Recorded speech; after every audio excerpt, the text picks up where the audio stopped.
na predlog Ministrstva za pravosodje obravnavala informacijo o stavkovnih zahtevah oziroma stavki sodnikov v Sloveniji in v zvezi s tem sklenila, da Ministrstvo za pravosodje pooblasti, da sindikatu sodnikov predlaga sporazumno prekinitev sodniške stavke. V zvezi s tem lahko povem, da bo Ministrstvo za pravosodje najverjetneje že jutri posredovalo ta predlog sindikatu oziroma stavkovnemu odboru sodnikov. S tem, seveda, da ta predlog še ne vsebuje kakšnih zavezujočih vsebinskih ponud, to bo pravzaprav možno šele, ko bo stavka prekinjena. Če se izrazim v pravniškem jeziku, prekinitev stavke je pravzaprav procesna predpostavka za obnovo pogajanj. In v tem predlogu gre pravzaprav za to. V njem bo ministrstvo predlagalo obnovo pogajanj, oblikovanje ustreznih pogajalskih skupin, tako na vladni strani kot na strani sodnikov in upoštevaje pričakovano izdajo odločbe Ustavnega sodišča, ki jo tudi sodišče samo napoveduje najverjetneje za prihodne dni ali najkasneje tedne.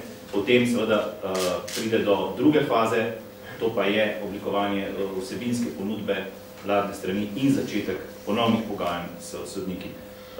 Vlada zasleduje tu cilj, da se z sodniško stavko prekine in s tem seveda prepreči nastajanje morebitne škode, tako posredne kot neposredne, tako državi kot tudi strankam v sodnih postopkih in računamo, da bodo sodniki razumeli in sprejeli to gesto dobre volje se strani vlade.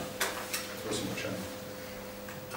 Gospod minister, zanima me, je ta predlog prišel iz vlade ali ste prej najprej tipali pri seveda sodnikih in sodniškem svetu, kaj se da nekako narediti? Se bodo, oziroma v teh neformalnih pogovorih oziroma razgovorih, kakorkoli, ste se nekako že približili tistemu, kar bi naj na nek način bilo tisto začetek? Se pravi, da če se seveda zdaj prekine ta stavka, da se gre v pogajanja, ste dobili že te signale, da bo to nekako resnično, se pravi, ta prekinitev stavke ali ne? Kot je znano, jaz sem imel pogovore tako formalne kot neformalne z glavnimi akterji v pravosodju in iz teh pogovorov sklepam, da obstaja realna možnost, da pride do prekinitve stavke in da se obnovi začetek pogajanj o plačnem režimu za sodnike. Ja, gospod minister, žal ni vaše kolegice notranji ministrice, ampak vseeno me zanima vaš komentar na pretepenega podpredsednika stranke Zares, ki se je zgodil pred parlamentom sredi belega dne, karkoli v zvezi s tem. Predvsem, so nova informacija, ne poznam ne dogodka, ne okoliščin. Vlada o tem danes ne razpravljala. To vem, to verjamem. Žal vam tudi moram dati kakšnega kvalificiranega odgovora ta trenutek. Ok, hvala lepa. Hvala.